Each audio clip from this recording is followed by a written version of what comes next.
ইমেজের যে সমস্ত আওয়ামী লীগের ভোটাররা আছেন, আমরা আপনাদেরকে আহ্বান করছি জামাত ইসলামীর পতাকা তলে আপনারা শামিল হন।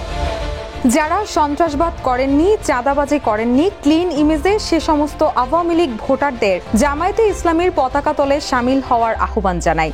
22 সেপ্টেম্বর লক্ষ্মীপুর 2 আসনের অন্তর্ভুক্ত রায়পুর উপজেলার একটি পথসভায় দেওয়া বক্তব্যে এই আহ্বান জানান লক্ষ্মীপুর জেলা জামায়াতের আমির বীর মুক্তিযোদ্ধা মাস্টার রুহুল আমিন ভূঁইয়া। তার এমন বক্তব্যের পর সামাজিক যোগাযোগ মাধ্যমে শুরু হয় সমালোচনার ঝড়। পরে সমালোচনার মুখে লাইভে এসে তিনি দুঃখ প্রকাশ করেন। বান্ডেল থাকলে প্রতি সেনমানিতে টাকা বাঁচবে।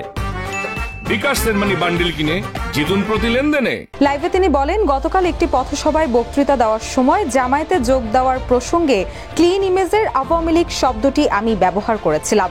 এই ক্লিন ইমেজ শব্দটি আমার খেয়াল বহির্ভাব হয়েছে, এজন্য এই শব্দটির জন্য আমি আন্তরিকভাবে দুঃখ প্রকাশ করছি।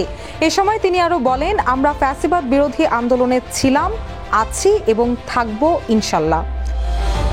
রুশা সুর, নিউজ ডেস্ক, ইত্তেফাক।